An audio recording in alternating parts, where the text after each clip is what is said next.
je m'appelle Victor Rogue, je suis en première année à l'IFCAM dans la promotion des éléphants et je suis en plein rush.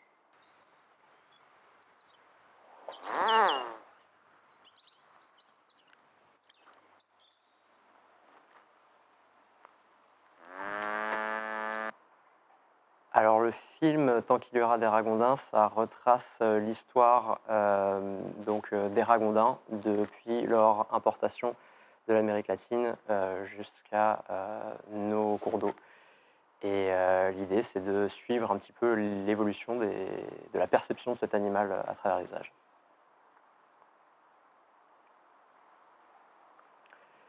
Pourquoi ce film-là et pas un autre? Je dirais que au début, je voulais faire un autre film en fait sur un autre animal de la catégorie, la classification ESOD, et c'était le renard. Et en fait, en découvrant que le renard, il y avait des cas de prédation en fait assez rares sur des bébés ragondins, j'ai commencé à dérouler le fil du ragondin et je me suis rendu compte que c'était plutôt un gros sac de nœuds.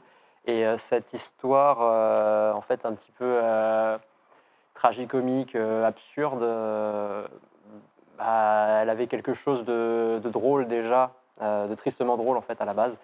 Et donc j'ai décidé de partir sur ce film, mélange d'images animalières, d'animation, avec un ton un peu cynique et une esthétique à la Data Gueule.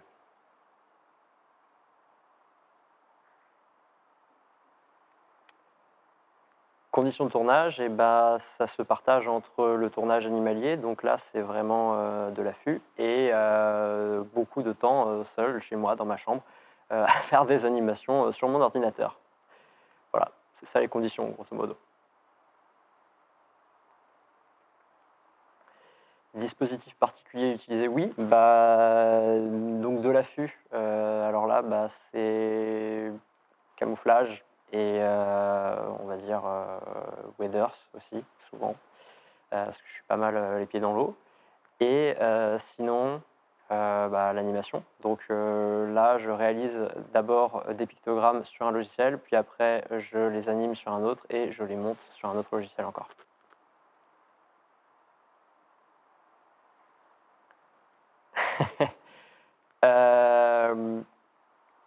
Alors oui, il faut pour que ce soit fonctionnel, enfin il faut que ce cercle soit fonctionnel pour mon film, pour la bonne compréhension en fait du public. Mais l'histoire l'importation des ragondins, elle, est extrêmement dysfonctionnelle. Donc c'est assez marrant cette espèce d'ambiguïté, quoi. On a une histoire qui est complètement dysfonctionnelle et on a besoin d'avoir un récit et une cohérence en fait pour que ce soit compréhensible.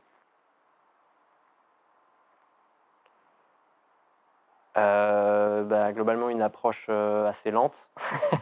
Donc avec beaucoup de repérage sur le matériel, surtout dans le cas du renard. Beaucoup de repérage, et ensuite, et bah, arriver très tôt, bien avant les animaux, à bon vent, c'est très important. Voilà, se sentir mauvais globalement, ça aide pas mal. Le film sera une réussite, bah, si le public sort en fait de la projection en ayant appris des choses, rigolé, et bah, s'il amène au débat, si les gens se posent pas mal de questions en fait et sont amenés à échanger après la diffusion, ouais, ce serait pas mal, je pense.